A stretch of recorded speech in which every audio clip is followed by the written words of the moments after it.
Listening to Weekends on WCGO. Check out our Facebook live stream, brought to you in part by our exclusive signage partner, Fast Signs of Lincolnwood. Located at 3450 West Devon Avenue, visit them on the web at fastsigns.com/80. Your talk. This is Your Talk, only on 1590. Your Talk. WCGO, Evanston, Chicago.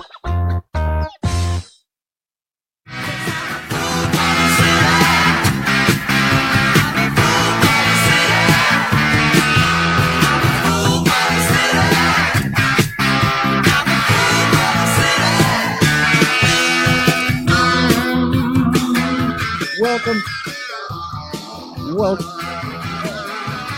I can't hear you either. Here we go. Welcome back to the Mike Nowak Show with Peggy Malecki. See, that's what we're gonna tweak that this week. We're gonna make sure that works.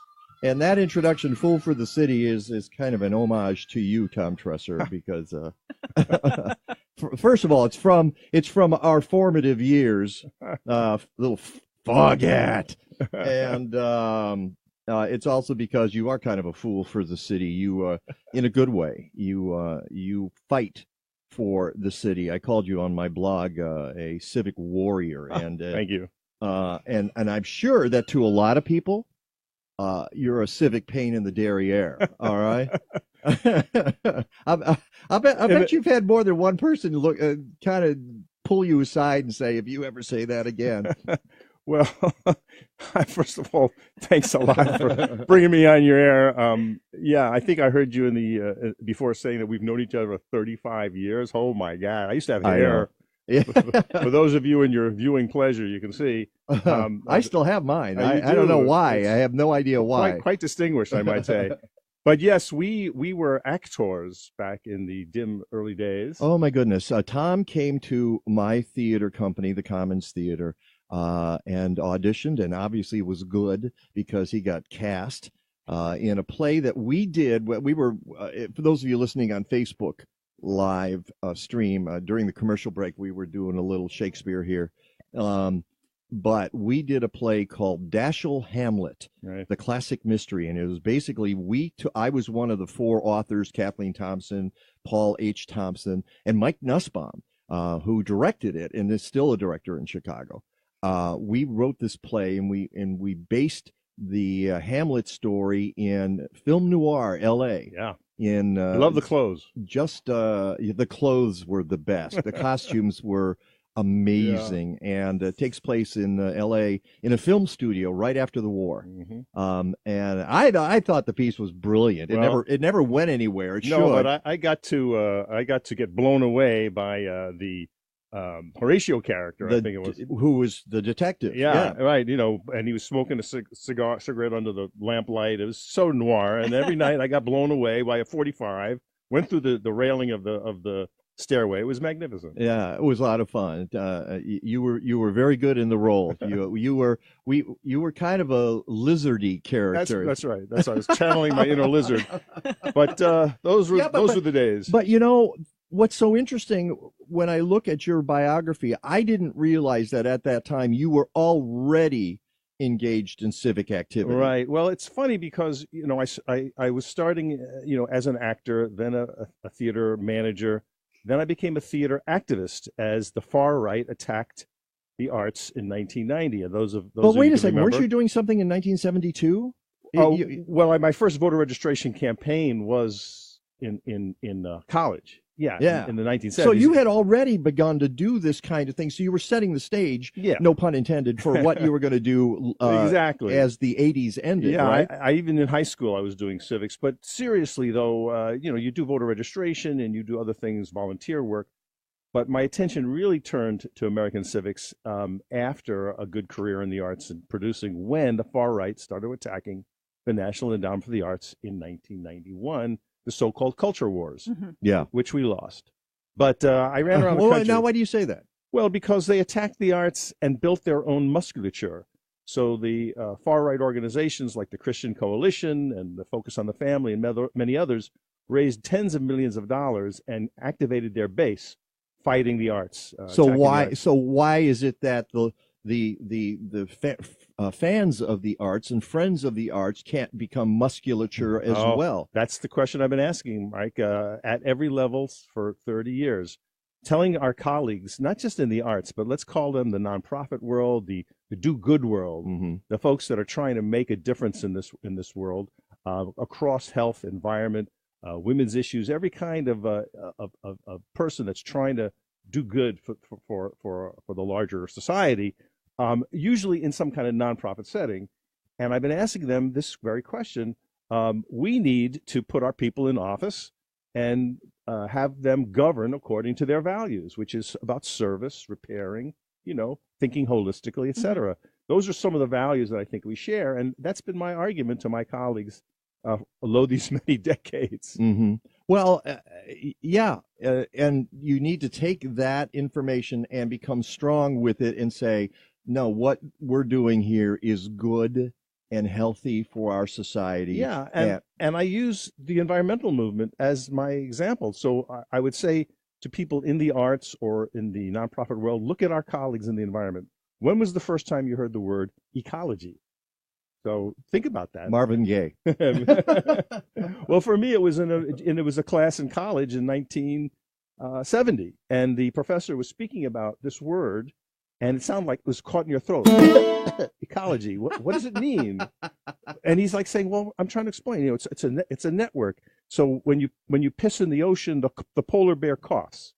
We're related. So I didn't understand. So you have to come upon a time when we say pee in the ocean here on the show. That's pardon me. But the idea that we're connected, that was a new concept for me. And you may remember the famous image of the Earth hanging in space from Apollo 8. Right. That was on the cover of Whole Earth catalog. So there was this idea that we are one place. This is one planet. There is no away. Like I said, we're going to throw it away. There is no away. Which we're a big fan of on this show. I bet you are. Of because and I've been saying that for a long time, that we still have not gotten that into people's heads. Yeah. They still think that they can take anything they have and throw it in their garbage can. And it goes away. I don't see it any longer. That's right. It's gone away. It's gone. Yeah. So, but I'm just saying that moment for me, and for America is like learning, okay, there is an environment. And I'd say after 40 years, you have the Environmental Defense Fund, the Sierra Club, so many instruments of policy and power. And there's a thought that even if you were walking with your daughter and you threw a piece of paper on the ground, the daughter would say, "Daddy, what are you doing?" There's a consciousness, but it was learned, taught, and fought for. I can't tell you how many times I'm driving behind somebody and I'm stopped at a light and they throw something out the car window. I want to get out, pick it up and say, "I think you lost this," but you never know what bad thing is going. You can't do that. But it occurs to me. Yeah. So I would just say generally our colleagues who are fighting for nature and the environment have done a great job. We're not done yet by any means, but I feel like that's a model. And that's what I was talking to my friends in the arts in the nonprofit world to say, look, if we have values too, that should be expressed. So when you want to build something now, you just can't build any old darn thing any old which way. You have to file environmental impact statements. And there's a consciousness that says capitalism should be reined in by the greater good. So you can't just build what you want by the swamp or the marsh or the glen and so forth, because you have to take that into consideration. And so your ownership of that piece of property is mitigated by the larger environment in which you live. So that's not a new thing anymore. And the thing it takes, as you've learned over the years, Tom, it takes research, a lot of hard work, FOIAs, just the kinds of things that suck up time, suck up energy. When you're fighting against these elements, they're working hard too. They're working hard to steal your money and to corrupt politics. So they're working hard, and they've been doing it for a long time. And people say, well, why can they get away with it? Well, it's because the other people don't sit and work as hard as they are working to corrupt society. Well, that's why we created the Civic Lab. The Civic Lab is nice segue. is an instrument for progressive.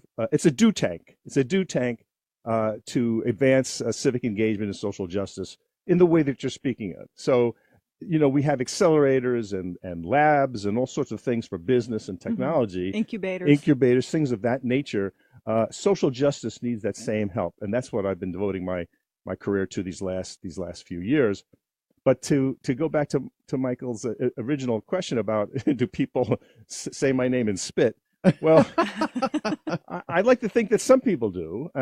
It's a badge of honor, isn't it? It is. I mean, there's sort of I think I'm sort of radioactive actually now in Chicago, and it may have to do with the fact one of the reasons is you don't hold back. And I've seen you over the years is that you just speak your mind and you say you deal with it, okay? Well, I guess so, and for better or worse, and I speak, as you point out, with research. So the positions that I've taken over the years come from deep research and pursuing the facts wherever they may be. And that was why we opposed the Olympics, for example. I don't know if you want to talk about that, but even before that, well, we can get into that a little bit. I want to talk about the Olympics. I want to talk about the Obama Presidential Center. Oh, sure. I want to talk about Lincoln Yards. Right. These are like three. Yeah. They're all of a piece. You could add to that the Lucas Museum on the lake, which fortunately was defeated. Yeah. And they're all of a piece because they're all about taking our resources that we fought and people fought and died for over the years in Chicago. Right. And giving them away to the rich and powerful. Yep. And we can't have that. I mean, this is why people like you step up. Well, I call myself, guys, a public defender, but it's not like you think about in the courts, And when I speak in public, and which I do quite a bit, I always introduce myself by saying, "Hi, I'm Tom Tresser, a civic educator and public defender." And people go, oh, I know what you mean. I like civic warrior myself. Oh, I'll go with that. I'm going to make a T-shirt, brother. Okay. But the idea of that the public needs to be explained and defended and expanded is a thing, because we're being privatized and monetized out the yin-yang.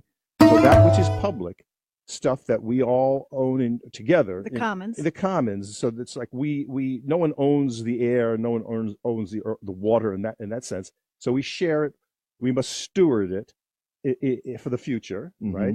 So when somebody tries to buy that, and then monetize it, that makes me crazy, And so stuff that's public. Well, especially when you look at the city of Chicago and its history in protecting the lakefront. Yeah. This has been a big deal. I mean, if I had my way, we would raise Lake Point Tower right now, today, all right? And because it's on that park area. Yeah. But that ship sailed a long time ago. But there are other places we can still protect, and it really angers me and frustrates me when people say, "Well, you saved, you kicked Lucas out." They call it the group Friends of the Parking Lot because you saved the Bears parking lot. No, it's not. It's not that. The parking lot shouldn't be there either. Right. Okay, but as long as it's just a parking lot, there's an opportunity to do something with it good. Yeah. So your Chicago rightly is well known and deserves fame for protecting its lakefront, like other cities have not. You go down to Milwaukee, other cities, the development comes right to the waterfront. And so the question about the value of public. So if it has the word public in front of it, I love it. So it's at public schools. I'm a product of public schools of New York City. Public libraries. I didn't have a lot of money when I was growing up, so I was in the library all the time. Public parks. We love our parks. Libraries are still wonderful. And one of the great things about libraries is that you can get internet there, which seems, counterintuitive somehow, but it's a place where you can get knowledge and access to knowledge. And that's why libraries are still so valuable. Well, the history of the American Republic, the American way of life, if you will, the fundamentals of our democracy and our economy are so tightly twined with the word public. You can't separate them. And so a great public means a great city and a great country, a great economy, a great democracy, and it's morally correct on so many ways. I could go to church on this one, right? So that's why when someone comes to grab your public stuff, it makes me crazy. I also don't like bullies. So we got people who are privatizers and we got bullies working together here in Chicago, and that's part of what has motivated my public work going back to So that's Tom Tresser. By the way, I'm going to hold up the book. You should get a copy of this. It's called Chicago is Not Broke. And it explains very clearly throughout the book. And I love the fact that you've got all these different citizens and some of them are iconic. And Yeah. like Dick Simpson writes in here, and other people who have fought for rights in Chicago, and they explain very clearly where your money is going and why it's not going into the public good, but it's going somewhere else, which is usually the pockets of politicians and other connected people. And that will explain. And it's not very long. Right. It's a short read. And you will learn a lot. And how can people get a hold of this book? Well, they just go to wearenotbroke.org, wearenotbroke.org, and it's all of $15 plus tax and shipping. And it's $5 billion, guys, of progressive, sustainable revenue solutions for our great city. All right. We'll get back to Tom Tresser, but it's a new year and a new era. For the Mike Nowak Show with Peggy Malecki, we are so pleased to welcome Bartlett Tree Experts as the primary sponsor of this show as we enter our third year on 1590 WCGO and our expansion into the rest of the nation on the Gab Radio Network. Now, Bartlett is the largest residential tree care firm in the world. They have 9 offices in the Midwest, including 4 in the Chicago area. Their work is backed by the Bartlett Research Laboratories in Charlotte, North Carolina, where PhD scientists research the best tree care science to bring to their clients. Over the weeks, we'll tell you more about those techniques. We'll invite arborists on the show to answer your tree care questions, like Skeet, who works for Bartlett. He'll be back. I know he's going to be back. And we'll give you tips that fit the season and your tree care needs. Meanwhile, whether it's for a tree at your home or your business, give Bartlett a call for a free tree care estimate. Why? Because every tree needs a champion. Go to bartlett.com. It's the Mike Nowak Show with Peggy Malecki. Tom Tresser is here. More when we return.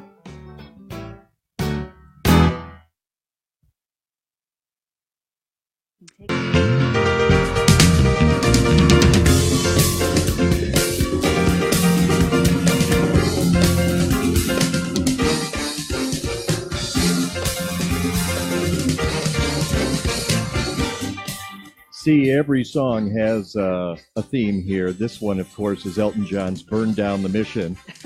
And I have a feeling that sometimes that's kind of what you know, and he says in the song, you got to burn down the mission if we're going to stay alive. And sometimes you have to take on the institutions. And that's what Tom Tresser has done. And again, pick up a copy of his book, Chicago is Not Broke. It's been out for several years. It's been updated. And again, you want to get a little insight into what's going on in the vastness of the corruption in this city. It's mind-blowing, isn't it? Well, we are trying at the Civic Lab, at civiclab.us, to expand our civic imaginations, okay? We want to move, and I think this is consistent with your show, Mike, and some of the things I know about your work. We want to move from a frame of scarcity to one of abundance. We're not going to be able to do much in this world if we keep saying we have no money, we have no opportunities, and our imaginations are limited. Change the mindset. Change the frame, change the narrative. And the frame in Chicago is one of, we ain't got for you. We got plenty for the mayor. There's no problem with his friends and allies and investors. But when it comes to most of the people and most of the neighborhoods, I'm sorry, our cupboard is bare. And we reject that frame. And we prove it in this book, Chicago is Not Broke, Funding the City We Deserve. Have you sent copies to all the mayoral candidates? Well, most of them have them. The League of Women Voters purchased a copy for every alderman and for the mayor. Now, we've been doing public meetings. We come to your community, like we make civic house calls. We've done 65 public meetings on the book since the 2 years it was out. The mayor has had no public meetings on his budget for 3 years. So he's crammed about $2 billion worth of regressive taxes down our throats, the red light cameras, or we call them the scameras. Oh, I like that. The scameras, yeah. And, soda pop taxes, all regressive, the wrong way to raise money for a city. And we've done 65 public meetings to try to talk about the ideas in the book. Let's get to some of those ideas. Well, let's get to some of the specifics, because one of the reasons I wanted to have you on is obviously I want people to learn in general, but we got to get to specifics. You mentioned, and we'll just quickly throw it out there, the Olympics. And I was on your team with that. It's like, this is crazy. We will spend billions of dollars on this, and who's going to see anything from it? and it got defeated, and it really didn't even have anything to do with the way it was set up. I think Richie Daley got played by the Olympic Committee. I don't know, but well, for your listeners, we have to take you to the Wayback Machine to 2008, when it was all the Olympics all the time. So we have to remember that Mayor Daley spent the last 2 years of his reign completely trying to prosecute the Olympic bid. And people say he abandoned his post and he was fixated on bringing the Olympics here. He said in public that we have no ideas, we have nothing up our sleeve civically if we don't get the games. So in other words, we don't get the games, everyone stay home. There's no jobs. We have no clue. And it would have cost probably around $20 billion, we reckon. And it was commandeered a lot of lakefront property. Oh, it was privatized the city for 7 years. Yeah. They would have destroyed Washington Park, a historically famous Olmsted design park, very significant to the African-American community, completely destroyed. The whole area would have been militarized. So if we think it's police violence in African-American communities are bad now, imagine patrolled with machine guns by the Army and paramilitary. That's what comes with the Olympics. So it's environmentally disastrous, financially ruinous, and morally poisonous. But aside from that, the Olympics are great. No problem. No problem. Bring them. Okay, so that's done. We know that the Lucas Museum on the lakefront got defeated. I was jumping for joy when that happened, and it had a lot to do with people like you, but also Friends of the Parks, who did the lawsuit, and they were trashed for that, and continue to be trashed for that. I think what they're doing, and that takes us to the Obama Library, which we have talked many times in this show about. We've had Juanita Irizarry on the show several times to talk about that whole thing, and I view it's personal, and she won't say this, and because she's smart, she's very political, but I'm the radio host, so I get to be a loose cannon. It's a land grab. It's a land grab. Yeah, that's all it is. It is. It's a land grab of a beautiful park. Why, we have all this land in the south side of Chicago that could be redeveloped and turned into something wonderful, but no, you got to take something that's already special and build a toaster on it. I call it the toaster by the lake because that's what the design looks like. Well, the University of Chicago is prosecuting this project, and they owned hundreds of properties all around there, and they are the bastion of the free market, the temple of the free market. The market can do no wrong, except why go to the market if they can take your stuff for free? So the lesson that they're teaching us is, never mind the market. If I can grab your public stuff and use it for my profit, that's the better way. So it's a land grab, and we formed something called Protect Our Parks in 2008 to fight the Latin School when they were grabbing parts of Lincoln Park. I remember that. For a soccer field. Now, the soccer field was built, but we sued in court, and we tore up the contract between the Latin School and the Park District, which would have made that park, that little soccer facility, exclusive to the Latin School for 90% of the year. That's a taking. I mean, imagine, in New York City, putting like a roller coaster in the middle of the sheep meadow in Central Park. I mean, that would cause riots. But in Chicago, it was like, whatever, it's a done deal, shrug shoulders. Well, we fought it and sued, had no allies at all, but we won. And Protect Our Parks is the group that's now suing. I love the story of that you tell of bringing like your 2 or 3 lawyers into court, and the city had their lawyers like 13 lawyers, man. lined up, ready to go. It was like, and they lost the case. They lost the case. We had the law on our side. We were fighting for the Lakefront Protection Ordinance, which you mentioned earlier. That's a sacred thing. And their argument was, well, we, the city of Chicago, are the arbiters of the Lakefront Protection Ordinance, and we have investigated ourselves, and we are fine with ourselves. That's kind of how they roll. So now, look, Ed Burke could be going to the pokey, and after 50 years, this city is so opaque, so corrupt. Even today, they say the machine is a thing of the past. It isn't. No. And we saw. Well, okay. The embodiment of that is, and I'll probably get myself in trouble for this, is Toni Preckwinkle. Well, I ran against her in 2010. I was the Green Party candidate. Yeah. People forget that was how great my campaign was. But I was the Green Party candidate for Cook County Board President against and her. I guess I better be careful because we already know one radio host got yanked off the air a week ago. Be careful for criticizing mayors and mayoral candidates, and that's Ben Jarofsky, who was at WCPT and is no longer there. Be careful, brother. I love the people here at CGO. as long as I'm not slanderous. Yeah. They're fine. Well, I try to speak truth, but as you say at the top of the show, it tends to be a little acidic. But I called Toni Preckwinkle to her face, the new face of the Democratic machine in 2010, in the Chicago Tribune editorial board. And I asked her at that time to renounce her support of Joe Barrios, who was running for assessor. And she said, no, he is a champion for women in office. And I had a laugh. I said, Alderman Preckwinkle, you mean he put his daughter, Toni, in office? That's what you're talking about. Yeah. So she said, no, I'm a loyalist to the party, and he's the chairman of my party. And she said that many times in public, and she said it right up to the time Barrios lost. So I'm sorry, she's the face of the Democratic machine, and she's just going to have to live with it. And she may be the next mayor. So and she may be. Yeah. So we've gone through, and I don't want to rehash the Obama library, except to say that they could have done it better. They could have had more public. And they're sort of beeping and backtracking now. When they did this presentation and suddenly there was all this hue and outcry about why you're taking away a park, and then there were a bunch of meetings that started happening, and there's still people unhappy with it.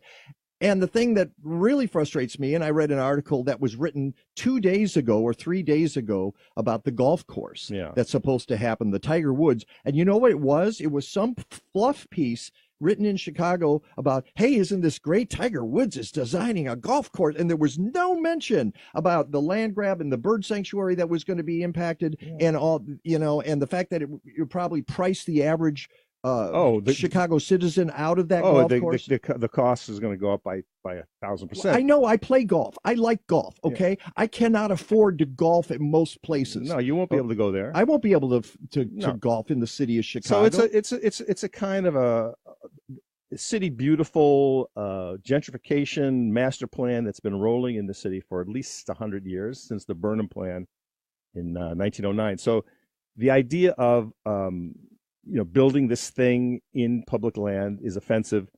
They could have put it so many different places and have done such a boon to the community. They should have repurposed a high school and a community college to train people to be docents and curators, and actually people that would work and create the content for the center. And the community involvement, the community agreement that they just refuse. They refuse to sign it. They refuse to sign it. And Obama used to be an organizer.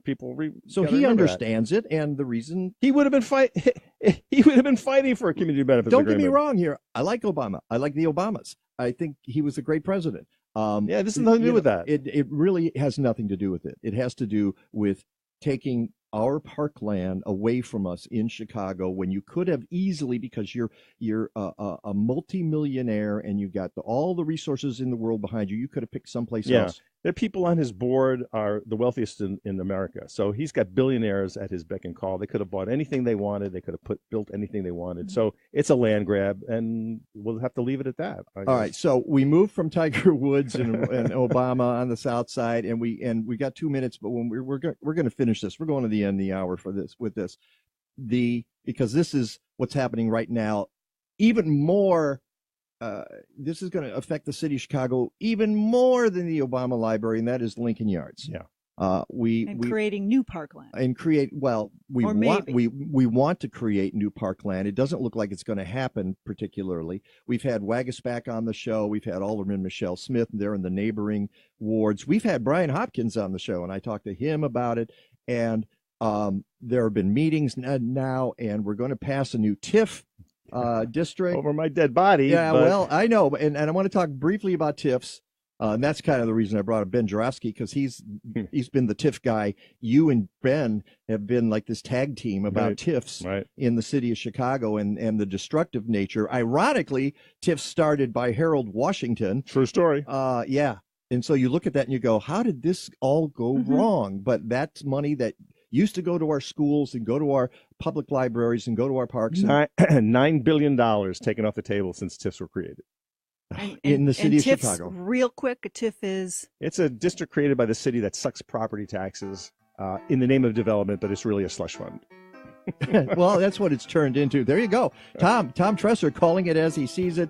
You can go to civiclab.us. Yes, sir. And he's holding the book. And what he told me earlier is that you market like crazy when you don't have a big budget, and that's the way it works. So keep holding the book up. It's the Mike Nowak Show with Peggy Malecki. We'll talk about Lincoln Yards when we come back.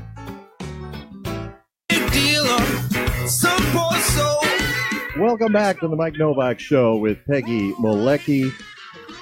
We have Tom Tresser here in the studio with us, and we had to play a little blues since we're talking about Chicago. And so we've been talking TIFs, we've been talking land grabs in the city of Chicago. And again, like I say, the reason I got him here today, a few months ago, we ran into each other, and I said, I'd love to have you on the show, but I'd like to focus on open spaces and environmental matters. And and Tom said, bring it on. I talk about that stuff all the time. So here we are. And the latest is this thing called Lincoln Yards, which is basically the North Branch industrial corridor where they tore down some factories and they've had steel production there, and that's going to go away. And the idea is to transform the city. However, if you talk to people like Alderman Scott Wagasback, he's terrified of what's going to happen there, because for one thing, it's going to affect his ward greatly. They're going to plop down basically a city within a city. City within a city. A city. It's like taking the city of Oak Park and dropping it in to the middle of Chicago, except without the open space and without the trees. Right. All right. So, yeah, we're talking about maybe 10,000 workers, 5,000 to 7,000 people living there. We can't figure out where these people are coming from, where the jobs are coming from. We believed that this was ginned up in anticipation of Amazon HQ2, but we're not getting that. That's going to New York. So, which is another victory for the city of Chicago, if you ask me. Right. Well, again, on one sense, I'm a free market capitalist, libertarian, radical progressive, in the sense of, you want to build something, don't use my public money. Right. I don't want to give you $2.5 billion for you to because you're going to make $1 billion anyway on this. Bezos is the world's richest man. Yeah. Okay, ladies and gentlemen, I think he's worth like $90 billion. No. So we're not coming. That's not coming here. So what is going on with this Lincoln Yards? It's bloated beyond understanding. They're talking about 40-story towers right there along the North. They were going to be 70-story towers, and now they've scaled it back. Which I wonder if that was the plan all along. It's always the plan. These guys are schooled. They've been around the block many times. They know that when they propose these giant developments, they know that we demand public meetings. So they bloat it up way beyond understanding, and then they have a couple of meetings. They go, you see, we're listening to you. We dropped it from 70 towers to it's only 40 towers, which is what we wanted in the first place. Yeah. So, all right, this thing is way bloated beyond understanding. It's going to cause massive congestion and insanity all around that north part of Chicago. So if you're talking about Sedgwick, Armitage, that's where we are. Let's put it this way.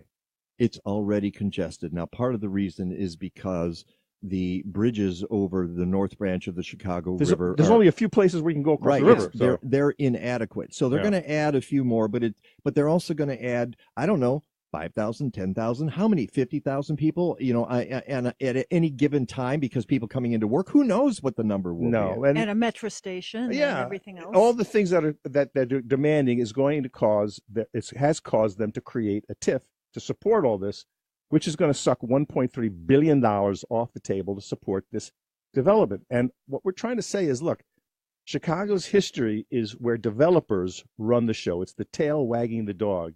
Instead of having a massive overarching plan for economic justice, environmental sanity, parity, where everybody's making good, across the city, it's the developers that have driven the show since 1909. So what they want, they get, and then we have to respond. So they want to build a cockamamie project on the river, then we have to run to their aid with this TIF to help them out. So they're saying, and let's back up for just a second. So basically, they're saying we can't possibly build this because we don't have enough. We're big, rich, fancy developers, but we don't really have enough money. Even though we're going to make a lot of money on this, we don't have enough money to do it. So we need to divert your tax dollars in this TIF, and we will divert them for 23 years, That's right. which means that money will not go to the schools and the parks and the public libraries for 23 years, while we pump it into the buildings that we're going to put up. And they say, and the improvements, but we're going to also improve the area. Right. Well, that's essentially their argument. And remember, a TIF is supposed to be for blighted areas. So we have to dial the clock back to understand that why did Harold Washington bring this tool to Chicago? He was trying to figure out a way to get the development out of the loop and out of the central, sort of the 5 wards, that's the super loop, into the other 45 wards, communities of color and communities share it around the whole city. Share the wealth.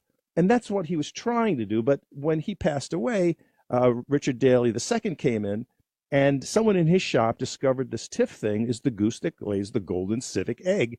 And there's been a 45-degree angle straight uptick to today, where we have 145 active TIFs across the city. About 30% of the land of the city is in a TIF. No other city in America has this kind of burden.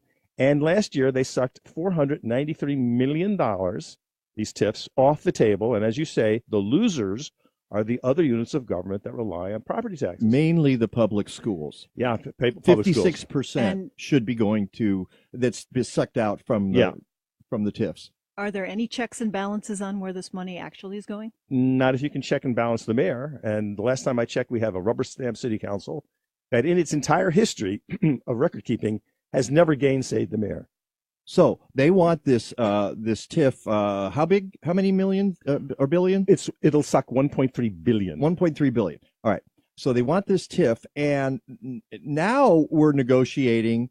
All right. First of all, we're going to lose all that money, which is going to go into that neighborhood. The Friends of the North Branch Park and Nature Preserve say we need a contiguous park along that branch of the Chicago River because we need some darn open space in the city of Chicago. Right.